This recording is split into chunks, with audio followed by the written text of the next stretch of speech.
Hello, guys. Welcome to this fresh series, Mentoring Mantra by Vision CA. In Mentoring Mantra, we have conversations with our esteemed mentors who cater selfless service to the CA community, as well as helping CA students in pursuit of CA degree. I'm your host, Daau Chotai, and here we have with us today mentor Priyank Mehta, a qualified chartered accountant currently working in Deloitte under Forensic Audit and Fraud Investigation Department. Welcome to the show, Priyank. Hey, thank you for such a warm introduction, and it's a pleasure to be the speaker and the host, not the host, but to spread a larger community-based insights about the profile. Thank you for calling me today. Definitely. So the first question comes right away. So Priyank, can you tell us more about your journey from schooling till the start of CA? And what was the thought process behind pursuing CA, and how did you decide to do CA at such a tender age? Yeah, so basically heading back towards the school, I was always good with numbers and statistics. So maths was one of the strongest subject I ever used to have with me. So I was very much clear that going forward, whatever I will do, it should have maths as a major role play in my career deciding factor. So having thought of considering maths as a prospective field going forward, I had in my mind like I'll do something in commerce or civil engineering. Having an elder sibling who is already an engineer, having insights of what the engineers does. So I was like, okay, we already have one engineer at home. So why not let's try out something different and let's select commerce. And even when I selected commerce, I was very much clear. I'm good with academics, that's for sure. So let's continue or take up such a field where people do consider it difficult to crack it. And during my FIGC and SPIGC, having all the words with the fellow students, it was very much clear that CA is one of the most difficult course, and it also includes numbers, whether it's in terms of audit or accounting. So I was like, let's do CA and let's see where it goes. So that is how I ended up taking CA. That's such a great insight. Wow. So basically, a great environment plus better friends, and also something to reach at the pinnacle of success in commerce made you Yeah, choose CA. CA, correct. So, like you were studying in Narsimunji College, one of the best colleges in Bombay. You cleared your CA CPT, or as it is called now, CA Foundation, in the very first attempt. So you had to uh, go for your college attendance and everything. So how did you manage your CA exams as well as managing CA Inter or CA IPCC, and also giving a better presentation at college as well as in CA degree? Yeah, so that's a very good question, I would say. So the thing is, I am always up for a challenge. Most of the people who are pursuing CA always tend to take up colleges where there is no attendance compulsion. But I was of such a mentality where if going forward, if I have to not opt for an MBA, so college should be a must for me. Like college also plays a very crucial role in professional networking at quite an early age. So if you see, Definitely. being in NM college, attendance is a prerequisite. If you get a percentage of below 50% in attendance, you get debarred. So it's like we have to maintain our attendance, and at the same time you have to also make sure that you're always on time during your articleship and internship. So I was like, yeah, it's a challenge, I have to deal with it, but I will take this challenge because at in the college I am building a professional network at a quite early age where people also doing CAs from the big fours or doing industrial training from some other companies. So having a professional network at an age of early 18s, it's like quite good.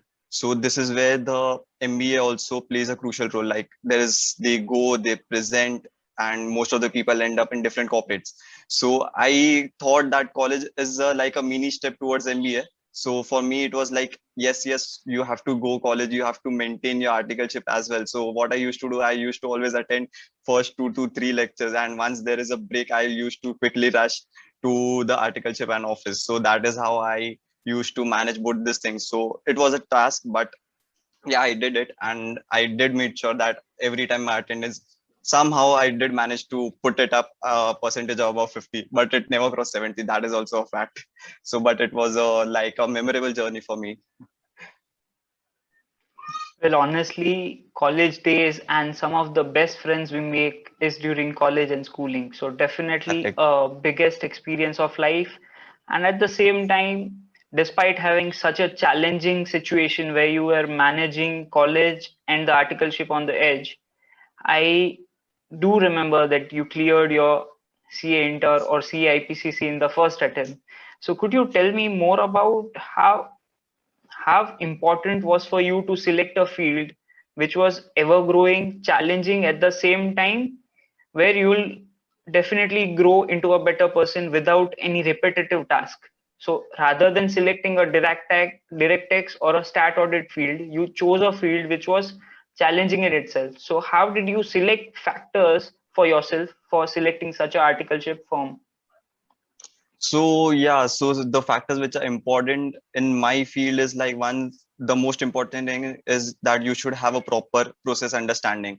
So this is having said this all skills and the things I developed as post articleship. But the biggest factor which on the basis of which I decided in which field I would be pursuing my articleship was very much clear. It was the personality and the my perspective towards a particular thing. Like I want my work to be a challenge every day. I want to use my brain. I don't like repetition in my work.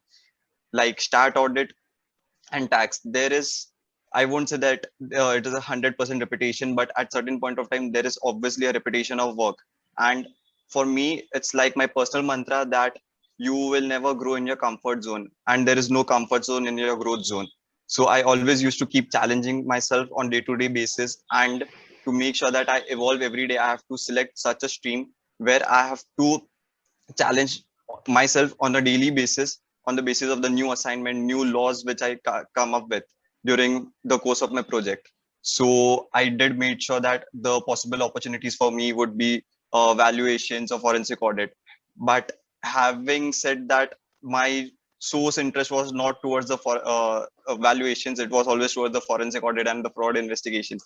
We always read the headlines that so many frauds are happening, and I was always keen towards why these frauds are happening, what is the backstory behind this. So that is how I ended up taking a field which is so diversified.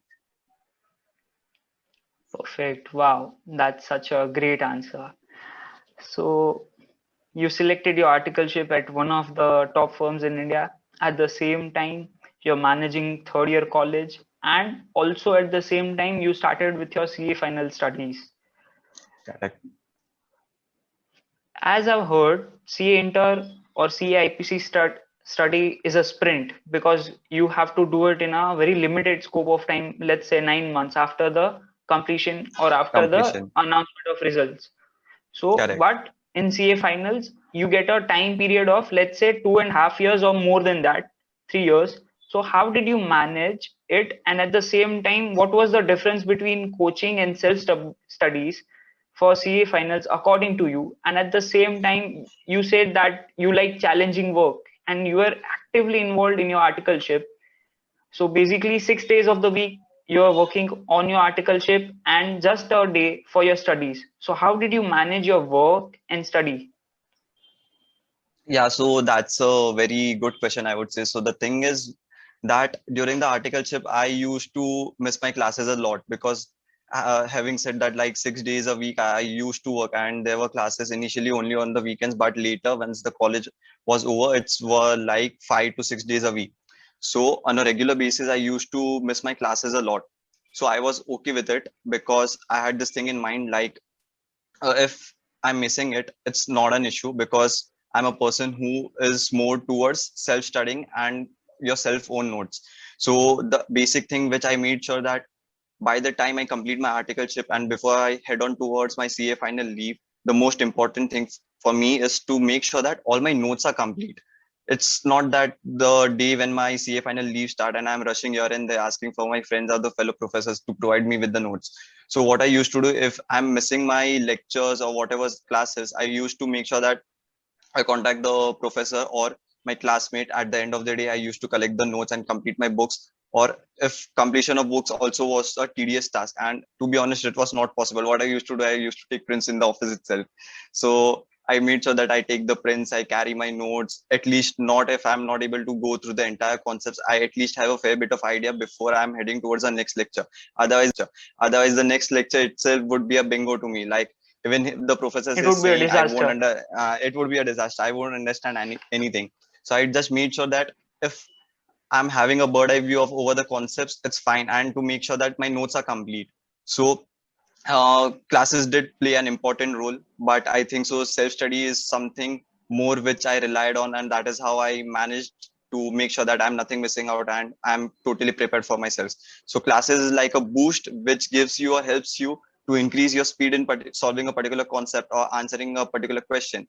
But it's totally upon you whether you have read those questions or not. So that is only possible once you have done your self study. So self study stands 80% and classes stands for the 20%, which helps you to prepare your speed and encourage on the part where you don't misguide yourself and don't make mistakes. So that is what the balance should be between the self study and the classes, and how I managed to tackle it along with my articleship. Wow. That is a bit of an answer that every student must have in his life. And at the same time, there was one particular question I wish to ask. So, you are getting articleship offers from almost most of the firms and in every profile. Like you are getting Right. in tax, you are getting in audit, you are getting in IDT, and even, but you chose that, but you realize that forensic audit and fraud investigation was your calling card. Was there a motive Correct. behind it, or was it your challenging to take up challenges that mantra helped Correct. you take this call? So it's like a combination of the alternatives which you suggested. So basic idea was obviously I want to challenge myself on the daily basis. I want to think out of the box. I want to know the management perspective, how the things works, how the things flows. But also standing at this point of time and not answering from the point of 2017 when I started my articleship, but I'll answer it from point of 2021. Right now I'm standing on 2021 and having the tech and the AI, it's possible that you file your tax returns, you conduct your certain part of the statutory audit on the basis of technology and softwares which are available in the markets. It's not totally that we are relying upon the softwares, but at certain point of time we can definitely use those softwares to make some part which is totally manual, and to process it we can just hand it over to the software and we can do the remaining part. For sure. But in forensic audit and the fraud investigation there's nothing available that you can rely upon. So it's like the data is given by the client, you analyze the data, you have to identify the pattern, because every client does the frauds in a different way. There is no particular thumb rule like we have to go here and do this thing and we will identify the fraud. That's not going to happen. Every company works in a different process, have their own kind of management. So to find the possible fraud schemes, first of all, we should have a complete idea how the company is running, what are the processes being followed, what are the red flags, what are the possible ways of committing fraud. Also, we can reverse brainstorm. Like, I want to do fraud in this particular area. What are the process labs I can see and where I can take the advantage, or where I can collude with the following process owners and I can sniff out the money of the company. So these are like, this is only possible only after you identify and run all the possible analysis on the given set of the data. Once you identify, you can run a particular algorithm on that data and then you can get the outcome. But the primary analysis has to be done manually. You have to use your brain. That is the most challenging part which I find, and it's like literally brainstorming. The entire team sits together and try to identify the pattern. So this is something interesting. So I was totally towards forensic audit, having a mindset of not to use technology. It's not that I don't rely upon the technology, but I want to use my brain more than the technology. Wow, So that's that a is how I great ended up answer. taking forensic audit. That's a great answer.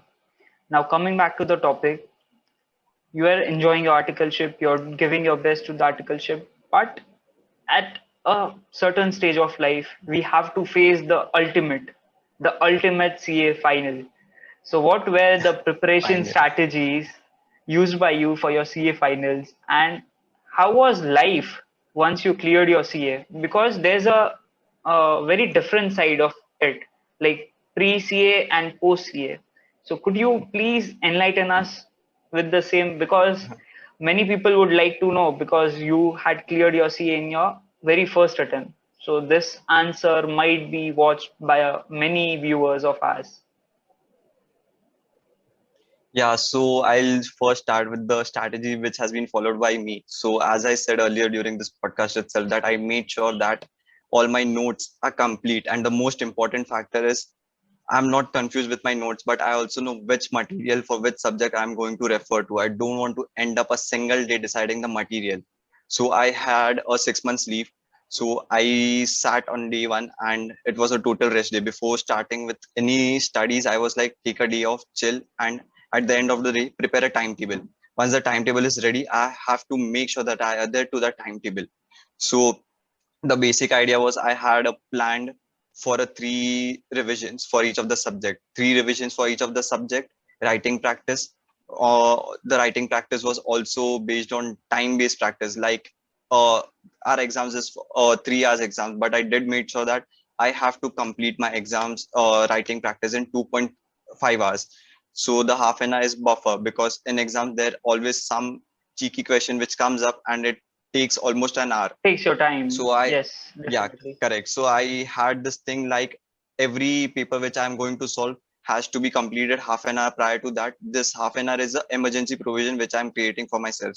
Other than that, I made sure that my first read and the second read is 100% coverage. So the 100% coverage, all the classes material which you are going, which you are referring, then you refer to MTPs, RTPs, past papers of last 3 attempts, and a questionnaire set which are available, and the obviously the revision papers or the charts which you prepare at the end of your first revision.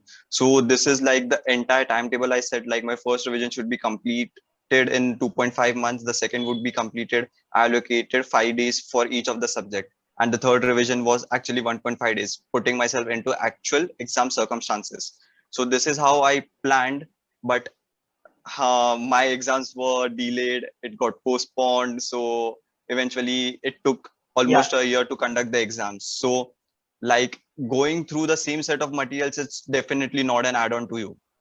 So not what an I did, easy. Yeah, yeah, so if you're going to refer the same material, you eventually start skipping the materials. Like, I know this, let's skip, and at certain point of time after seeing the same content, you will get bored. 3 times is perfectly fine, you but start going through that auditing rather more than studying. More than studying, we start auditing the same with our ticks. This is done. This is done. This is this is done. done, So this yeah, is please done. continue. Yeah, Sorry. yeah, aata hai, yeah, aata hai. Yeah, We just tend to skip up things.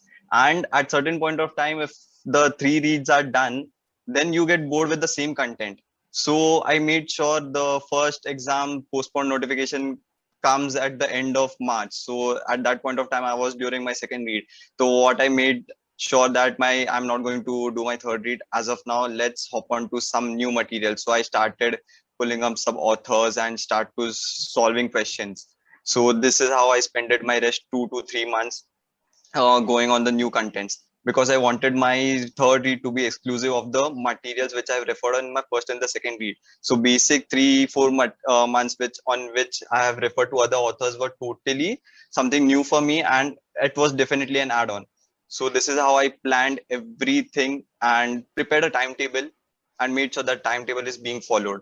So this is how I managed to make a basic prep idea for my CA finals, and eventually I got lucky and I did clear it. And the feeling when I cleared it was like amazing. So there were only these two instances where I had my tears in my eyes. That was during when I cleared my IPCC, which is now Inter CA in 2017. And once the day I become CA, I won't forget 1st February 2021, having a prefix before your name, CA Priyank Mehta, and people just starts calling up from here and there, definitely. relative, everyone. So it's a feeling which I don't think is ever going to come in my life again. And the most important thing is happiness on the face of my parents. So I saw my dad crying only twice in my life, and it was the same with me. That is IPCC results and CA final results. So it's altogether a different game.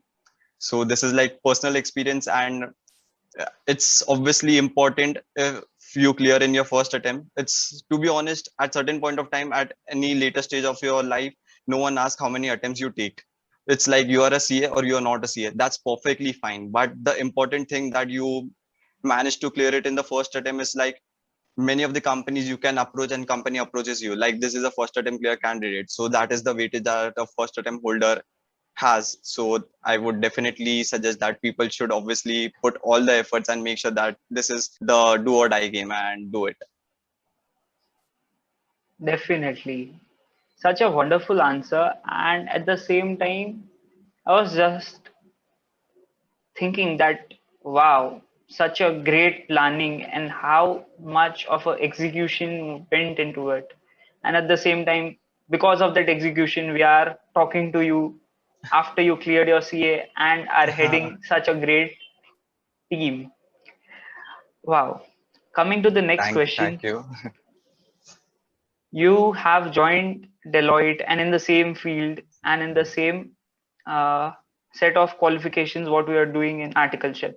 So, what are the key insights which differentiate forensic audit and fraud investigation from other areas like audit or tax advisory services?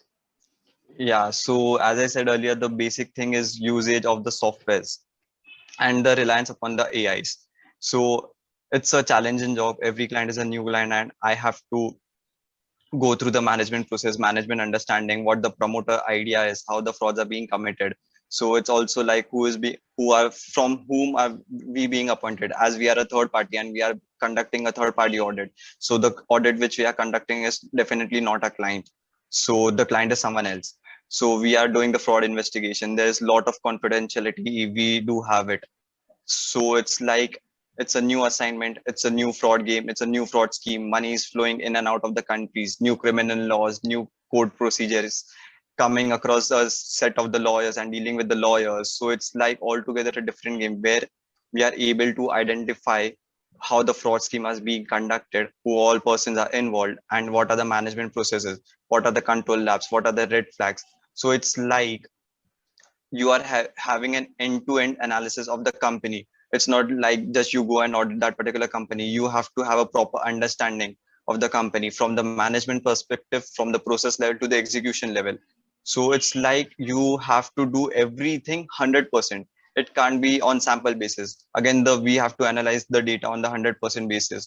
So it's basically an end-to-end process in which we just not are able to provide a report that this fraud is being conducted, but it's also a self add-on and self development that we are coming across all the new sets of the industries, new sectors, and how things are working in the sectors, who are the competitors, or what is the general tendency in which the execution is being followed up, possible frauds with the collusion of the outside party. So it's like not just the audit perspective, but it's also a self add-on and having a lot of knowledge addition from a perspective own self development. So it was a clearly like fraud investigation and forensic audit. So I did decided to continue in the same field post qualification also. Wow. For valuation, people go towards CFA because they want a role in valuation and finance. Is Yeah, there a correct. particular dedicated degree for forensic audit or fraud investigation post qualification or post completion of CA? Yeah, so yeah, as there is CFA for valuations and finance role, there is also a dedicated degree for forensic audit. So it's called CFE, Certified Fraud Examiner. So this degree can be done once you're qualified and you become a CA. It's not necessary that you become a CA and only then you can pursue CFE. After your graduation, there are certain eligibility points on the basis of which you can get enrolled and clear this degree. So people who are working in my field is not necessary that they should be a CA. They can also either offer CA or they can offer CFE. Both the degree have equal weightage in terms of execution level and both are internationally recognized. So yeah, there is a degree which is CFE in which subjects are basically investigation, fraud transactions, fraud detection and prevention and law. So it's totally a degree which is related to fraud and forensic audit. Frauds. Unlike, correct. So it's a dedicated degree and people can do pursue it for the job in or for this particular profile. CA is a broader degree which covers several aspects, and CFA is a degree which focuses primarily into fraud investigation. If I'm not correct, if I'm Correct. not wrong. Correct. Correct. Being a CA, Yeah, people expect you that you should be having stat knowledge, tax advisory, and basic pre-assumption with the people is that you are a CA, you must obviously be dealing in stock security markets.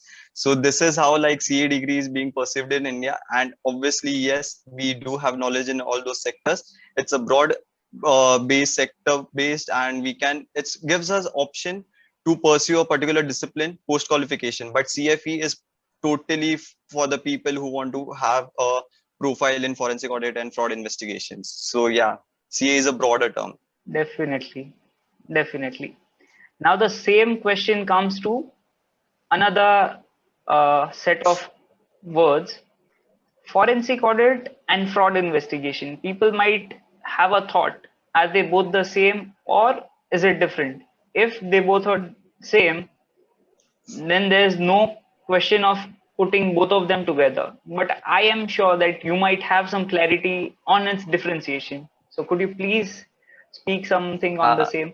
Actually, I am very thankful that you asked this question. So people who have no idea about the this particular profile usually end up inter-replacing this particular term. So forensic audit and fraud investigation are totally two different terms, and the process execution is also different. So let me just put what forensic audit first is. So forensic audit is basically where we are being appointed by a particular banker, CBIs, PMO, or any other private parties to conduct a third-party audit in which we conduct that third party audit on end to end basis. Like we will scrutinize everything, whether it's purchase, sales, asset liabilities, PV, expenses, vendor verification, everything on 100% basis. So it's like we have been given a particular assignment that you have to conduct an audit of XYZ company. We go to that XYZ company and we do the entire analysis from top to bottom, and deep down we dig into so much that we try to identify all the possible fraud schemes which are being followed by the company in all the areas. So it's like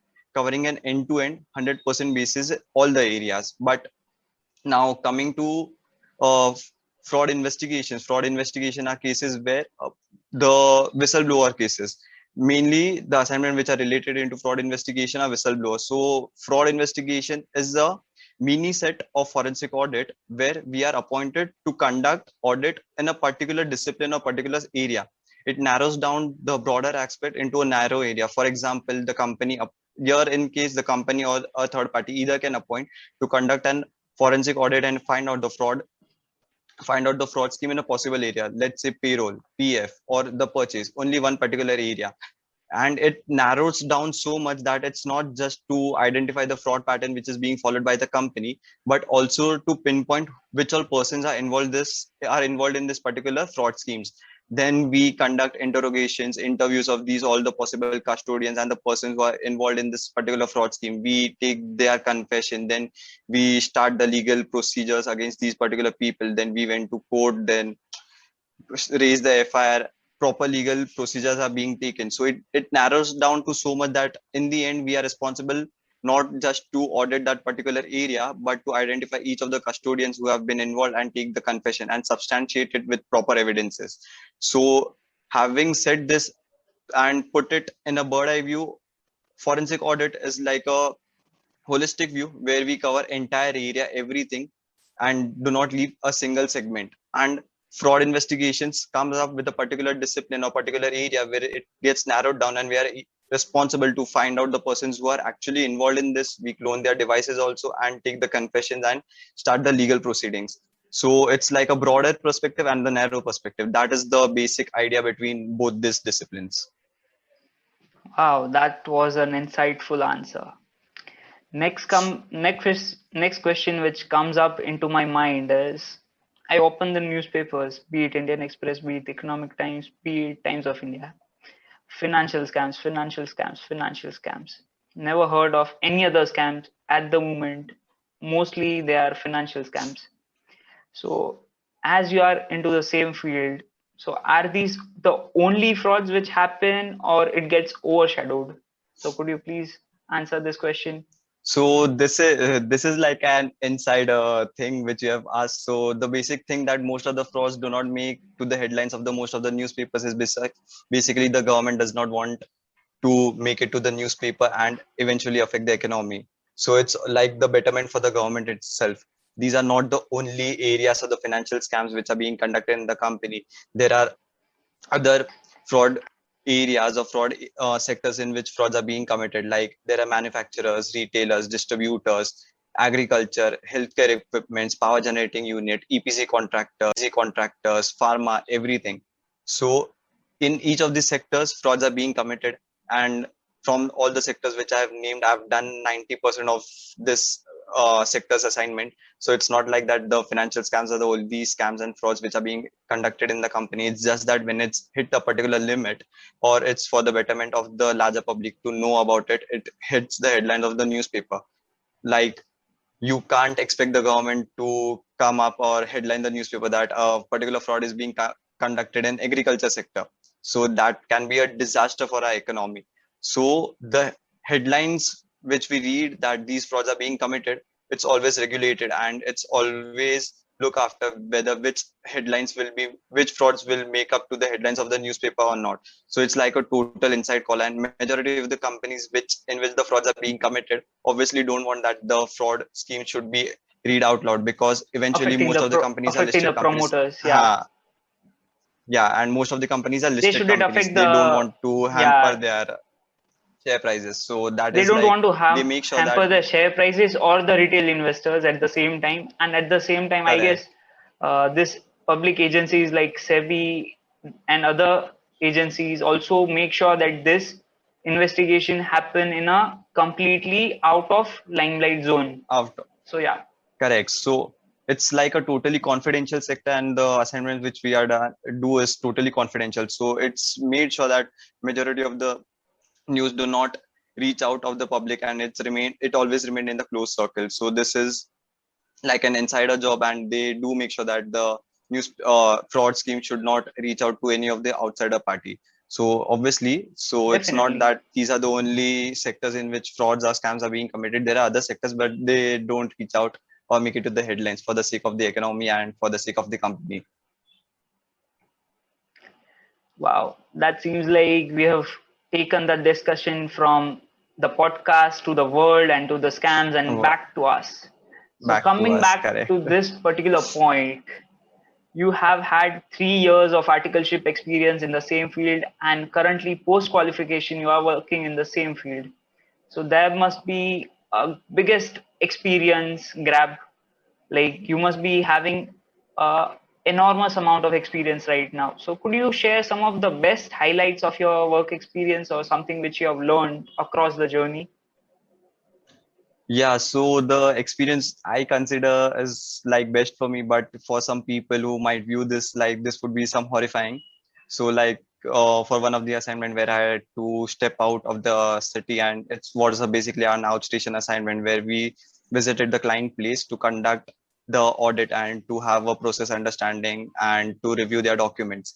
So we went to the client and we were locked up in a particular conference room for the entire day, where we were not offered water, food, and there were also jammers. We can't connect outside. So this is like something that might horrify the viewers, but I consider this is like one of the unique learning experience which I had. Like so the thing was, before going or before starting the assignment, we were like we have to look and try to find out the possible ways in which we will able to find out the fraud structure which is being committed. But having seen this behavior, it was like there is definitely a fraud behavior. Now it's going to be easy for us. Now we can't just close our eyes and like nahi hai, yahan pe nahi hoga. It won't be that case. So it's like the client itself has given up a red flag idea that there is an going to be a fraud scheme here. So it was like, yeah, now we have to do it. Now we take this as a challenge. We sat there and worked the entire day. The It was night 10, then we made back to the hotel, and we were supposed to stay there for a week, and we didn't inform the company for which we are doing the audit, and we took a overnight flight and came back to Mumbai.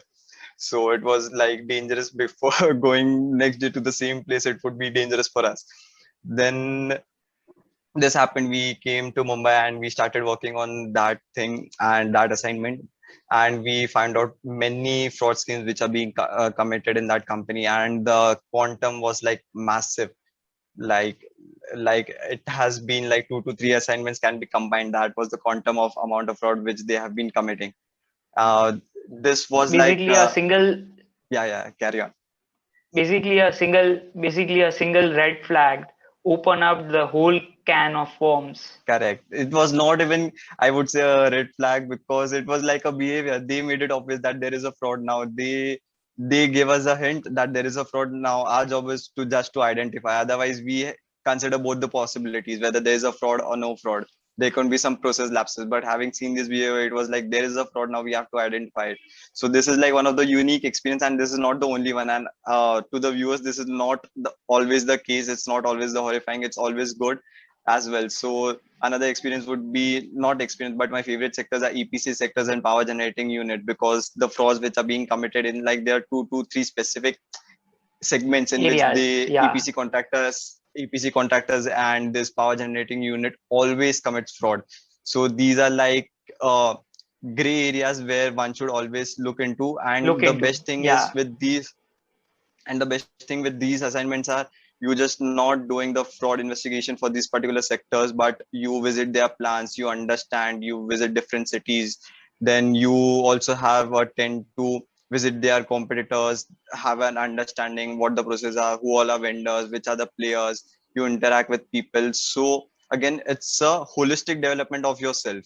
So again, we see the management side, we come across to the promoters, we see the plant, we analyze things, we see the documents, how old are they, what are the possible signatures, and all those stuff. So it's like a fun activity for me because it's challenging me on the daily basis. So these are my favorite sectors because these sectors are sectors where you can't close your eyes and you will always find fraud. Always, majority of them. Not always, but Basically, it's a majority of the soul time. food to CA Priyank Mehta. It is a soul food to find something Yeah. challenging and a fraud for you. So Ha. basically, a day doesn't go by without some challenge, and that is something Priyank Mehta loves. So yeah, Ha. wow. You can say that. Yeah. Coming to the next question, having such a unique profile and such a vibrant set of experience in the said field, what are some career opportunities if you were to look into corporates or multinational companies?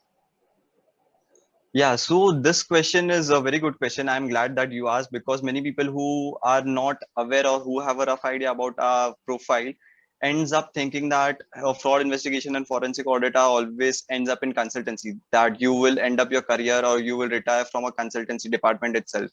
But this is not the case.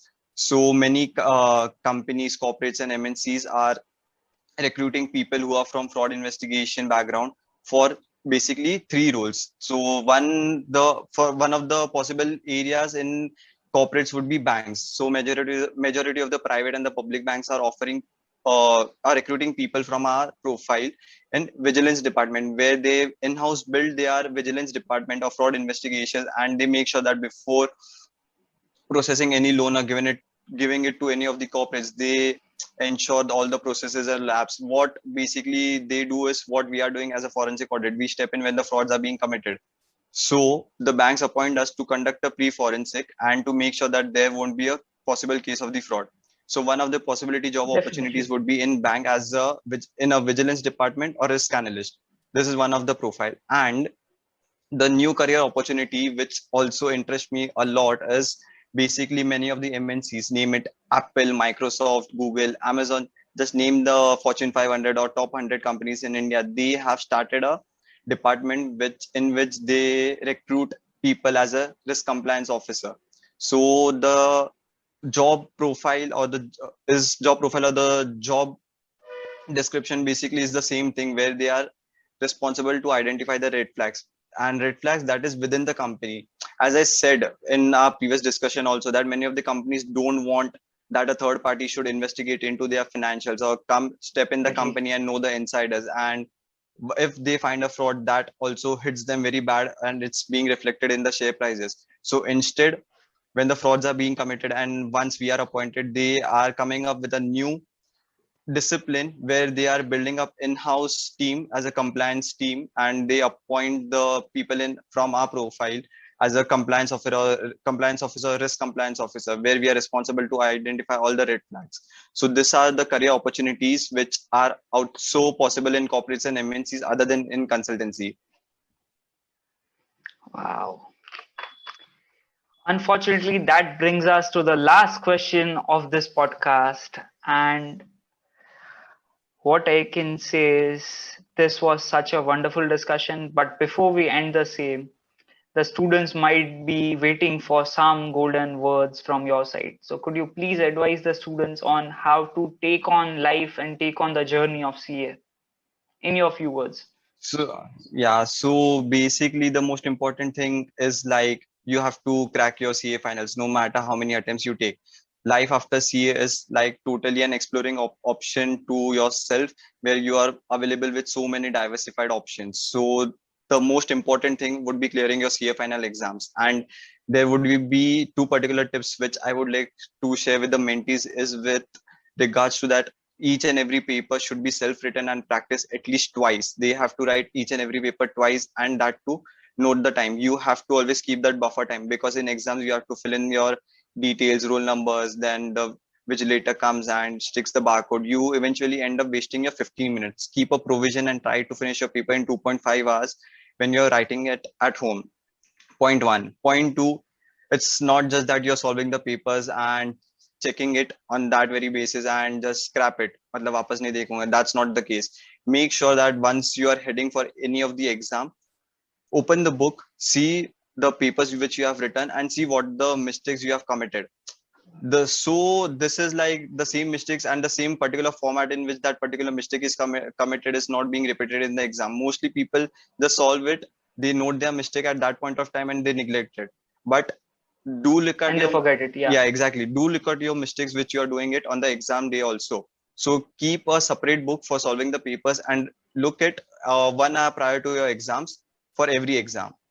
And point three would be no matter which material, which professor you are referring to, always have a glance at the institute material because your professor or your coaching classes would be solving a particular question in one particular format and the answer would be matching as per the institute module. That's fair, that's correct. But at certain point or certain part or certain subjects, certain questions needs to be answered as per the format which has been provided by the institute. Even if your answers match, see it's a 15-mark question, you will end up having 6 or 8 marks. That's it, because your format is not matching with the institute answers. So most important for Definitely. those particular topics is that you make sure that you also present your answers in the way which institute wants it. So you will end up scoring more marks. You make it easy as far as possible for the paper viewers who are correcting your papers so that they don't have to refer here and there what format you have solved and just matching the answers. Present it the way they want it. So that would be the case. And the post qualification, like there are many options available in which CA can explore themselves. Just make sure that you don't end up here and there. Take time for your first job. First job is very important and it creates the basis for your future. So take your time and always go, if you're confused with multiple sectors, always go by elimination. That's what I did. Like I don't want repetitive work, eliminate stat, eliminate tax, eliminate corporate finance, because I don't want to pursue a career in finance. So if you are getting confused in any particular discipline, start the process of elimination. So eventually you will be left with 2 to 3 options. In that, then you can explore that what is the best required profile that suits my requirements and what are my interests. Accordingly, you can select a particular field and you can head on. And believe me, life after CA is very different. You will also enjoy it, and it's a tedious one, but it's also comes up with a lot of responsibilities. So that would be the golden words for the mentees and all the viewers who are watching it. As there's a line in Spider-Man which says, with greater power comes greater responsibilities, and pass your CA, clear up your exams, and be the best you can. And that is something which Priyank Mehta has to offer. Sadly, this And podcast is just ending right now, but we would be coming with such amazing podcast. And please like, share, subscribe to the Vision CA channel. The links would be there given below. And thank you, Priyank Mehta, for such amazing thank thoughts you. and your time. We really appreciate it. And thanks a lot. Thank you.